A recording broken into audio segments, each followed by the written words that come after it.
Bueno, muy buenas tardes a todos, muy buenas noches. Estamos hoy nuevamente, como todas las semanas, en este programa de Consentido, donde tratamos de aprender de la humanidad a través de la experiencia y la vivencia de los demás, uno de los diferentes canales por los cuales en Humanos Red Colaborativa compartimos y hablamos de humanismo. Y hoy me da muchísimo gusto presentar y saludar a un compañero y amigo, Marcelo Ergas, y bienvenido, Marcelo, a Consentido. Muchas gracias por la invitación. La verdad, un gusto estar acá y compartir experiencias en este rico ambiente. Muchas gracias, Marcelo. Empezamos siempre con 3 preguntas como rompehielo, y déjame empezar por la primera. ¿Qué lugar has ido y al cual no te gustaría por alguna razón regresar? Que no me gustaría regresar, está difícil. Quizás el Cairo. El Cairo. ¿Por alguna razón en particular? Me chocó mucho el caos que hay dentro. Tiene sus cosas hermosas, pero el desorden fue un poco caótico. Muy bien. Oye, si no te llamaras Marcelo, ¿cómo te gustaría llamarte? Mordejai. ¿Qué significa? Ese evidentemente es un apellido, un nombre hebreo. ¿Qué significa Mordejai o quién era? Es mi nombre, realmente es mi nombre en hebreo. Los judíos tenemos 2 nombres, uno en español y uno en hebreo, muchos de nosotros, y es el nombre que me pusieron cuando nací en hebreo, y es el de la historia de la reina Esther. No sé si hay un libro digamos, de la Biblia, del Antiguo Testamento, que se llama el libro de Esther, y es el personaje prácticamente principal, es el tío de esta reina Esther. Me gusta mucho sus características. Muy bien, y cuéntanos, ¿cuál es tu gusto culposo? Aquello que te encanta hacer y que quizás no mucha gente sabe. Abrir el freezer de mi casa, agarrar mi barra de chocolate 95% cacao y disfrutarlo solito, sin nada. Muy bien, en un acto casi que íntimo con el chocolate. Sí. Muy bien. Pues Marcelo, entremos en materia, y una de las prácticas que tuvimos antes de tener esta oportunidad, esta conversación, era el mismo título de la conversación, y hablábamos de esa sutil diferencia o de esa sutileza en que existe entre la materialidad y la espiritualidad. ¿Por qué nos cuentes un poco de tu historia y ese balance de una persona con una profunda espiritualidad que al mismo tiempo es banquero? Entonces, es una combinación muy interesante. Bueno, la verdad, yo no nací en una casa religiosa en lo más mínimo. Mi familia era una familia común y corriente que respetaba algunas cosillas, nada realmente de acuerdo a la ley necesariamente, pero sí culturalmente muy asociados a la comunidad judía. Y en determinado momento, ya diría que en la mitad de la universidad, empecé a cuestionarme temas fundamentales, temas existenciales de cómo sacar lo mejor de la vida, cómo lidiar con un mundo tan complejo, materialistamente hablando, como en el que vivimos, y empecé a busqué por distintas partes, con distintas cosas dentro de mi cultura siempre, pero en distintas líneas de pensamiento, hasta que llegué a la conclusión de que el sistema era un sistema realmente armado en forma divina, y como sistema divino traía muchas cosas que aportarme con conocimiento que te diría que es a priori.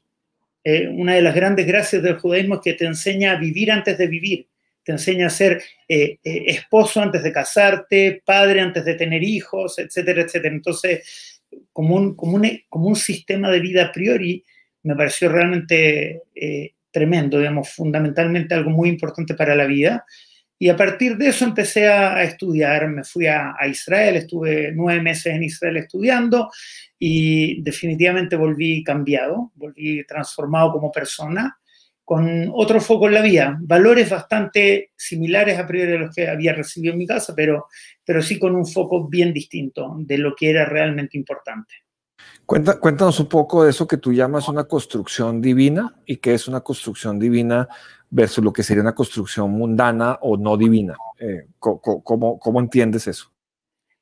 O sea, te lo voy a plantear así. En el judaísmo realmente, y ahora cuando digo realmente es realmente, planteamos que Dios entregó estas leyes, digamos, en el monte Sinai en su momento a Moisés, en una experiencia que fue nacional, donde prácticamente 3 millones de personas presenciaron esto, y a partir de eso nosotros lo hemos ido recibiendo por tradición, pero para nosotros es efectivamente divino. Cuando tú lidias con algo divino versus algo mundano o algo humano, la cosa cambia en forma radical. O sea, cuando Dios te dice, por ejemplo, que no hay que codiciar, por poner uno de los 10 mandamientos que son bien conocidos, de verdad no hay que codiciar. Y eso, dada tu humanidad, ¿sí? dado las características de humano que tenemos, es un desafío. Hay que trabajar al respecto. No es natural. Por algo es un mandamiento. De hecho, todos los mandamientos que existen van contra la naturaleza humana, porque el ideal del judaísmo es la perfección, es transformarte en el ser humano más perfecto que tú puedas ser. Y eso se hace a partir de ir trabajando temas personales, tanto físicos como espirituales, a través de lo que nosotros conocemos como la Torá, que es la Biblia, el Antiguo Testamento.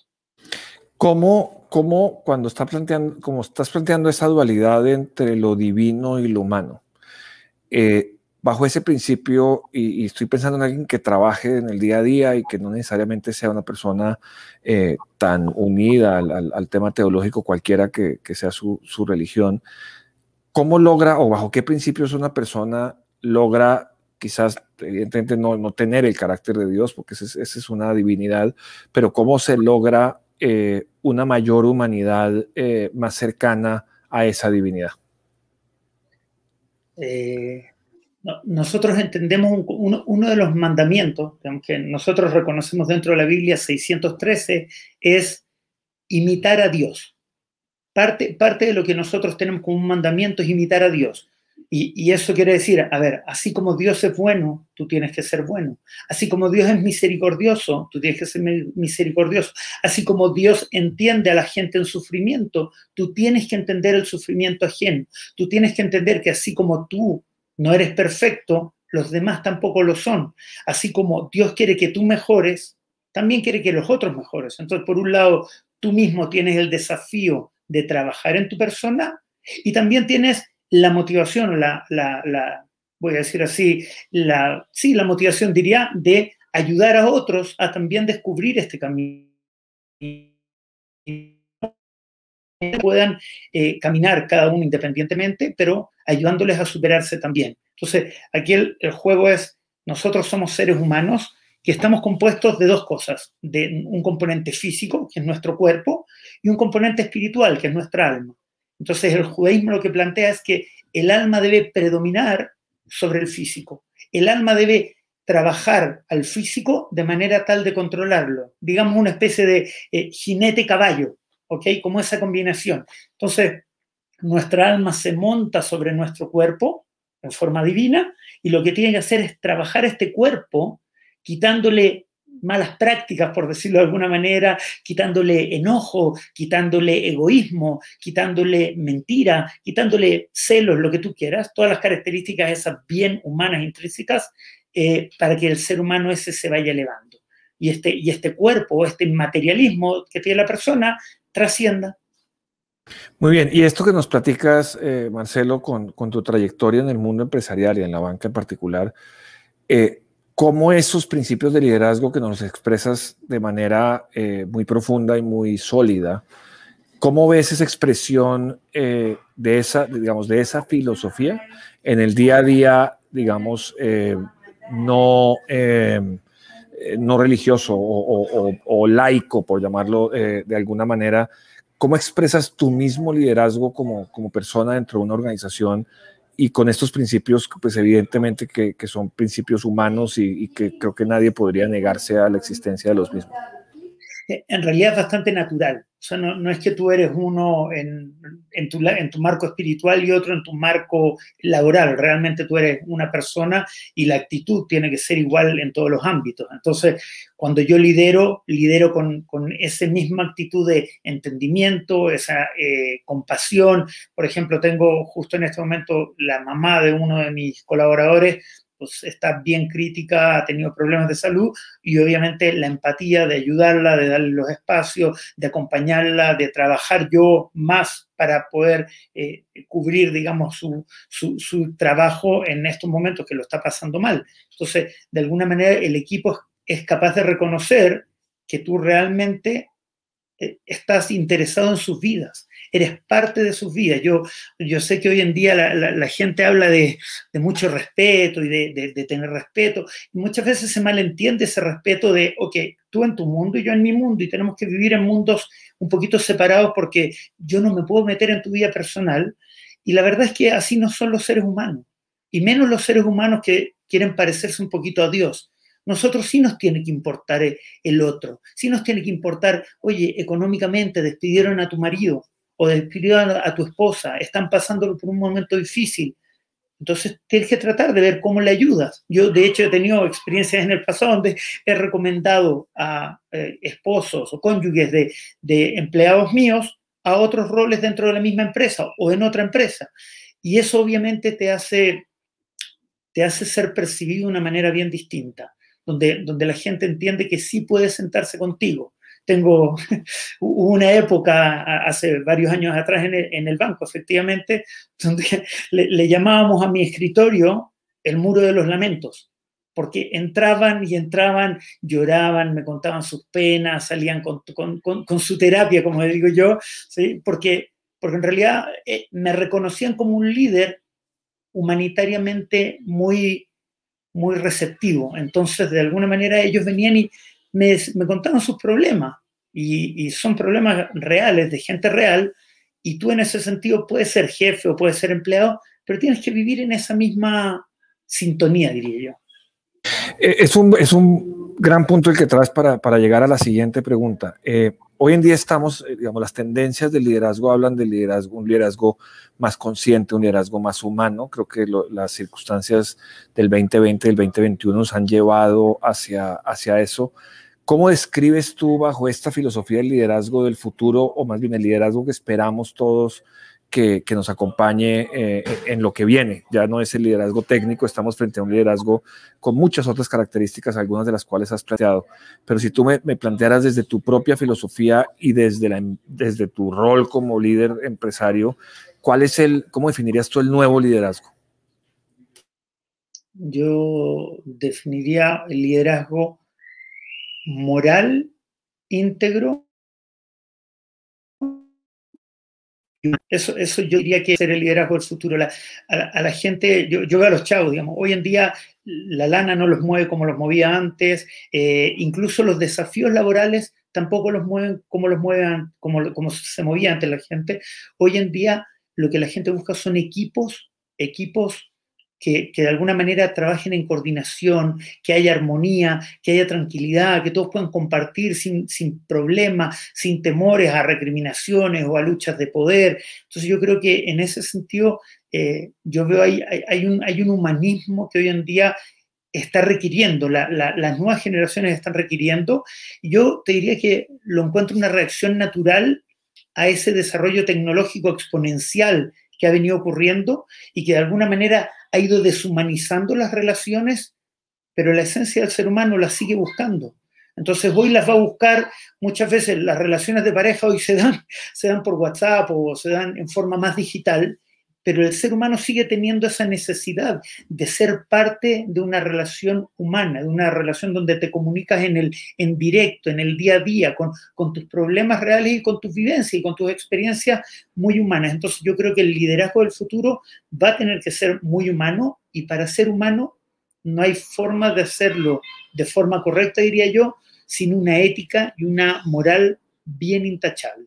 Bien intachable. Antes de pasar al tema de ética y moral, que me parece fundamental, una pregunta que sale al rompe, Marcelo, en un mundo, afirmas algo con lo cual además estoy completamente de acuerdo, en un mundo digital tenemos que ser más humanos, pero eso de por sí para muchas personas suena como una contradicción. En 1930, cuando en 1920 ocurre la revolución industrial donde la máquina sustituye al ser humano, pero quienes entienden ya el tema digital, lo digital maximiza pero no sustituye al ser humano, y eso es una diferencia muy grande entre la revolución industrial y la revolución digital.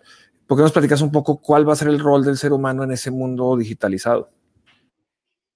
Yo creo que el rol que va a quedar, y ojo, habiendo estado, tuve la oportunidad de ir al programa ejecutivo de Singularity University, que es un programa, la verdad, muy interesante que te muestra, digamos, hacia dónde va el futuro. Y todas las personas que estaban ahí hablaban de que en el futuro va a haber menos necesidad de seres humanos. Y eso quiere decir, va a haber como le llaman el Universal Salary, que le van a dar un ingreso a la gente, los gobiernos le van a pagar a la gente por existir, por vivir, por consumir. Y ahí es donde lo que yo veo que va a ser el rol fundamental del ser humano va a ser un rol creador, va a ser el rol de creador. Si bien las máquinas van a poder resolver problemas, digamos, técnicos o funcionales, el rol de creador del ser humano yo creo que no va a pasar de moda nunca. Y a pesar de que hoy tenemos buenos programas de inteligencia artificial que lo que logran es crear pinturas que se venden hoy en día o crear esculturas, cosas por el estilo, la sensibilidad de un corazón o de un alma no va a ser reemplazada jamás. Sin duda, y vamos al tema de la ética, y cuando hablamos de ética hablamos de valores, de competencias, de comportamientos que yo creo que unido al tema de la inteligencia artificial son muy difíciles de replicar. Es decir, no veo la inteligencia artificial replicando la compasión, no veo la inteligencia artificial con principios como la empatía, como principios como la ternura, con principios como la propia entrega incondicional a una misión divina o humana. Cuando tú hablas de ética, y lo has mencionado 3 o 4 veces, de ética y moral, que es un tema que hoy en día es fundamental en las empresas, en hacer negocios. Hay fondos de inversión muy importantes que hoy en día requieren que las empresas tengan determinados principios éticos frente al medio ambiente, frente al tratamiento de sus trabajadores. Nos estás diciendo el futuro es de un liderazgo humano, y has añadido 2 veces el tema de ético y moral. ¿Por qué no nos cuentas un poquito de tu visión, tanto desde el punto de vista espiritual como del material, de en qué consiste la ética empresarial o cuáles son las reglas o los límites quizás de esa ética empresarial que nos hace falta hoy y que como consecuencia deberíamos ver en el futuro? A ver, te voy a poner un caso que normalmente me gusta presentar en clase y es sobre la pregunta de dónde surge la moral. ¿De dónde viene la moral? La moral del ser humano, ¿dónde está? ¿Quién la crea? ¿La creó un grupo? ¿Quién fue el iniciador de la moral? ¿De dónde sale esa moral? Uno, si lo piensa un poquito, la moral no puede haber sido determinada ni por un acuerdo social, ni por un líder que haya existido en algún momento de la historia, sino que tiene que venir de otra parte. La moral no la puede dictar el ser humano, ¿sí? Porque desde mi perspectiva, obviamente es una perspectiva religiosa, y ahí sí, digamos, traigo ese sesgo importante. En la medida que la ética sea dictaminada por la sociedad, entonces esa ética va a ser relativa a lo que esa sociedad quiera, desee, busque o la motive. Y el ejemplo que siempre pongo es un ejemplo que quizá hay gente que le incomode, ahí vamos. Hasta los años 50, quizá early de los 60, el aborto era un asesinato. Era efectivamente un asesinato. Había un bebé vivo dentro de la panza de una mujer, y esta mujer decidía que pues, no quería traerlo al mundo por cualquier motivo que sea. Sin descontar que existen, obviamente, motivos que pueden ser muy válidos, digamos, desde la perspectiva de la mujer. Hoy en día eso ya no es una realidad. Hoy en día la sociedad determinó que es cómodo el tema del aborto por distintas situaciones, y ya obviamente no estamos hablando de casos críticos, de casos terribles que podrías pensar que un aborto es razonable, sino que por la incomodidad, digamos, de haber cometido un acto impropio, de alguna manera, impropio me refiero sin las condiciones requeridas para no quedar embarazada, y entonces hoy en día sí vemos que la moral esa cambia, y cambia de acuerdo a los intereses de las personas o de las situaciones. Desde mi perspectiva, la moral no puede ser así. La moral tiene que ser una moral absoluta, y creo que esa moral absoluta tiene que estar dictaminada por una entidad, digamos, superior. ¿Okay? Llamémosle el Padre, el Espíritu Santo, Hashem, como le decimos nosotros, Alá o quien tú quieras, digamos, pero tiene que ser dictaminada por algo que realmente esté por sobre el ser humano y le dé los elementos para obligar al ser humano a vivir bajo ese esquema moral. Hoy en día nosotros, digamos, vivimos de acuerdo a algunos estándares, pero fíjate que es muy interesante. Toda la migración hacia la ética y la moral en las empresas está muy, muy, muy driveada por lo que las empresas, por lo que, entre comillas, a las empresas les conviene, porque el regulador determinó que si pasa esto, tú tienes que pagar, o porque la empresa, si te encuentra haciendo X o Y cosa, pues va a perder dinero, o va a está perdiendo tiempo de la gente, o está perdiendo cosas. Entonces, de alguna manera, esa moral, yo la veo un poquito una moral muy relativa, ¿sí? Creo que trae bases de una moral que sí es real, pero creo que hasta que los seres humanos no empecemos a vivir con una moral real, entonces esas empresas, digamos, van a seguir teniendo lamentablemente muchos problemas, porque hoy en día la gente, la verdad, sigue teniendo bastantes de esos comportamientos. Hay más conciencia quizás, pero una vez más, cuando la oportunidad aparece, lamentablemente la gente cae. Escuché en un estudio que se hizo, lo comentaron en la empresa en la que trabajo en este momento, que en México hicieron un estudio de cuánta gente actuaría en forma inmoral o incorrecta, ¿sí? en determinadas situaciones. Y el estudio llegó a que el 20% de la gente siempre actuaría en forma correcta, el 20% siempre trataría de hacer lo incorrecto moralmente, pero que le conviene, y el problema es la masa. El 60% de la gente encuestada dijo que si ellos supieran que no lo van a cachar, entonces haría la cosa incorrecta, porque le conviene. Entonces, la moral tiene que ser superior a eso. Hay una paradoja muy interesante científica que se llama la paradoja de Healy, que pone en un caso en el cual hay un farmacéutico que tiene el remedio para una enfermedad.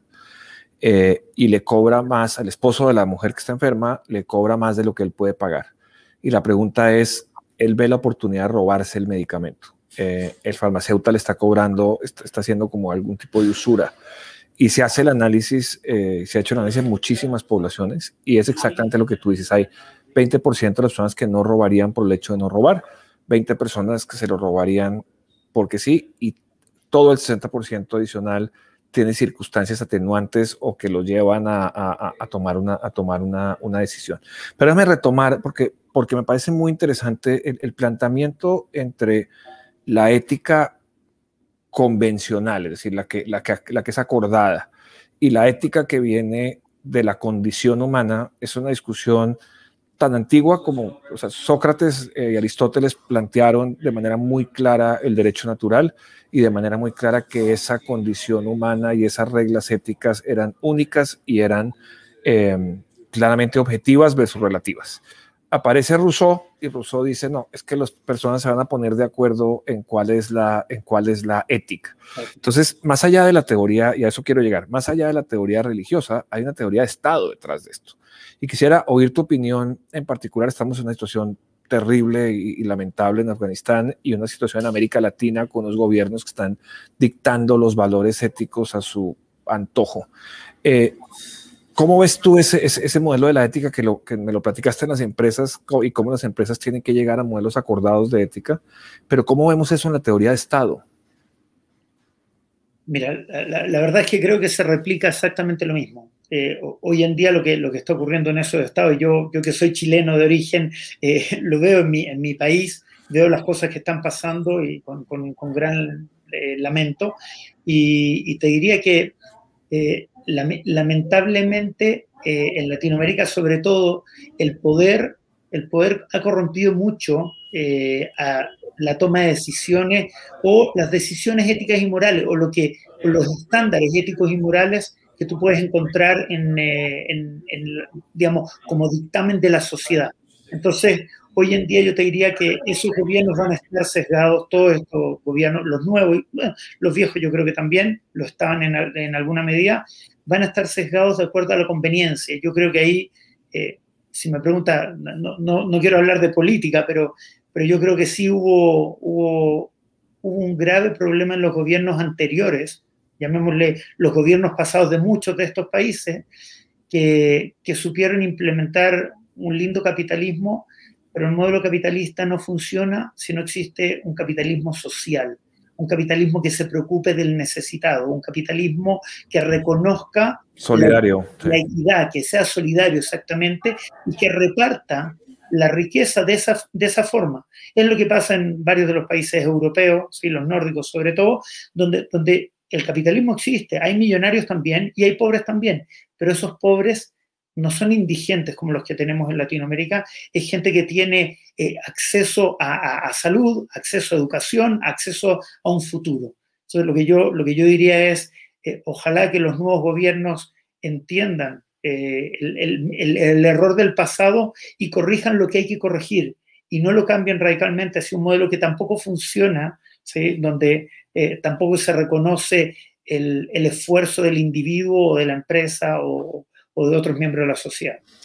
No te quería poner a hablar de política, pero lo que me parece interesante del planteamiento, y estamos llegando como al final de nuestra media hora, es que has hecho un planteamiento muy consistente, donde empezaste por la persona, por ti mismo y tu propia conducta, tu propio comportamiento y cómo se refleja en el mundo empresarial, por la conducta de los equipos y del líder de los equipos y cómo se refleja.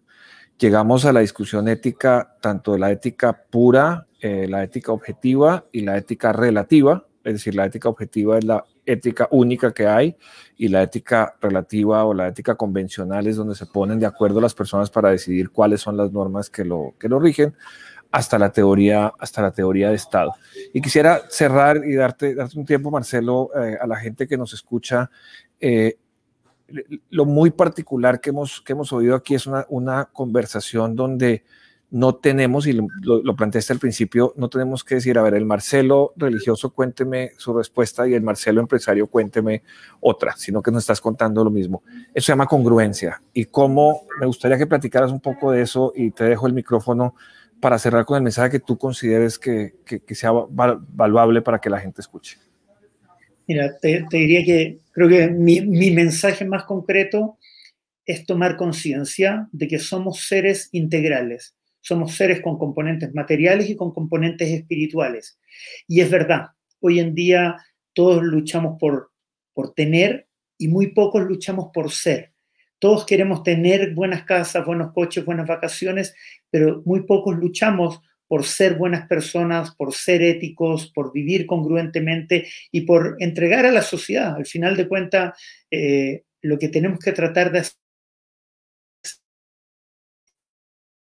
que tu propio bien y tu propio crecimiento te van a llevar a ti lejos, pero lo que tienes que tratar de hacer es acarrear al resto de la sociedad contigo, es inspirar a la sociedad, motivar al resto de la gente que está alrededor tuyo a través de tu ejemplo, a través de tu comportamiento, a que ellos sean lo mismo, a que no lo mismo igual a ti, sino que a que ellos desarrollen ese componente espiritual del ser, ese componente espiritual del crecer y del querer perfeccionarse, para que no solo tratemos de llegar todos a nuestras metas materiales, sino que logremos también llegar a nuestras metas espirituales.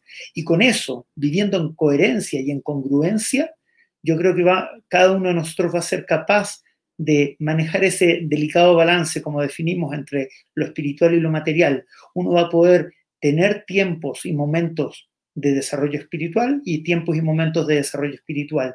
Y con esos dos, uno se transforma definitivamente en la persona que llegó a ser a este mundo. Yo, la verdad es que te agradezco el espacio, te agradezco el tiempo de compartir juntos, y de verdad les deseo a todos y los invito a todos en realidad a trabajar en esos dos ámbitos, porque adentro todos tenemos esa necesidad. ¿Dónde podemos aprender de esto, Marcelo? Uf, aquí atrás tengo algunos de los libros. La verdad es que tengo muchísima información, pero les diría que leyendo sobre ética, leyendo sobre moral, leyendo sobre religión, cada uno es la suya, entendiendo cuál es el mensaje de desarrollo y de perfección espiritual al que deberíamos llegar. Marcelo, muchas gracias y muchas gracias por enseñarnos de humanidad a través de tu vida y de tu testimonio. Agradezco muchísimo a muchos amigos en común que están acá, también están asomados ahí, como puedes ver, Mina, Eduardo, Son, están asomados ahí por la ventana de la pantalla, viéndote. Me da muchísimo gusto verte y me da mucho gusto conocer esta faceta humana que nos permita entender más de nosotros mismos, que es el propósito de Consentido. Muy buenas tardes, muy buenas noches a todos y gracias por acompañarnos. Muchas gracias, buenas noches.